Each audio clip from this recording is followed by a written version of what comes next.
अस्सलामुअलैकुम। बहुत ही मज़ेदार स्पेशल रेसिपी धुआं दही कबाब की रेसिपी शेयर करूंगी। चटपटे मसालेदार ये कबाब आपने पहले कभी नहीं खाए होंगे।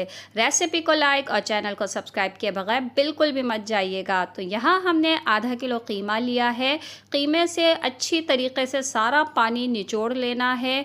इसमें पानी बिल्कुल भी नहीं होना चाहिए। अब इसमें 1 खाने का चम्मच अदरक लहसुन का पेस्ट, 1 खाने का चम्मच भुना कुटा साबुत धनिया डाल देंगे, 1 चाय का चम्मच भुना पिसा सफ़ेद ज़ीरा डाल देंगे, 1 चाय का चम्मच कुटी हुई लाल मिर्चें डाल देंगे।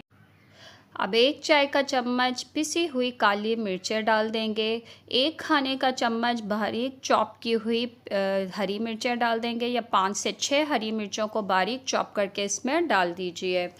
1 चाय का चम्मच गरम मसाला पिसा हुआ डाल देंगे, 1 चाय का चम्मच नमक का डाल देंगे इसमें और 1/4 चाय का चम्मच जो है वो सोडा डाल देंगे, खाने वाला सोडा। इससे कबाब जो है बहुत सॉफ्ट बनेंगे। अब एक बड़े साइज़ की प्याज जिसको चॉपर में चॉप कर लिया था और छन्नी में प्याज का सारा पानी निकाल लिया था। कीमे और प्याज का पानी बिल्कुल निचोड़ लीजिएगा। अब मिक्स कर लीजिए, यकजान कर लीजिए कीमे को, और कीमे को जो है कबाब जितना आपने उठा लेना है हाथ में और इसके कबाब बना लेने हैं।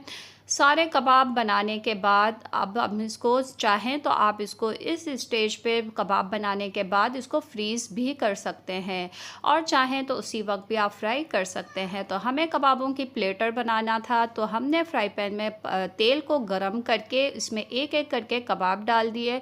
दोनों साइड से अच्छा खूबसूरत गोल्डन कलर आने पे हमने इसको फ्राई किए और फिर एक प्लेट में हमने सारे कबाबों को निकाल के साइड में प्लेट को रख लेना है।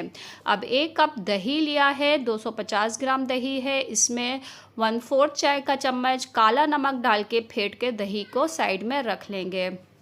एक प्लेट में कबाबों को अब जो है असेंबल कर लेंगे। सारे कबाब रखने के बाद अब इसमें पुदीने की पत्तियाँ, रिंग में कटी हुई प्याज डाल देंगे, हरी मिर्चें डाल दीजिए लंबाई में कटी हुई, या खूबसूरती के लिए लाल मिर्चें भी आप कटिंग करके इसमें डाल सकते हैं। अब फेंटा हुआ दही कबाबों के ऊपर डाल दीजिए और फिर से वही लेयर्स जो है पुदीने की और प्याज की और हरी मिर्चें या लाल मिर्चों की डाल दीजिए। अब धुआं दही कबाब हैं तो इसको धुआं देना बहुत ज़रूरी है। इसको आपने स्मोक कर लेना है और गर्मा गर्म ये कबाब, स्मोक वाले कबाब, धुआं दही कबाब मेहमानों के सामने रखिए, घर वालों के सामने रखिए, बहुत खुश होंगे खा के।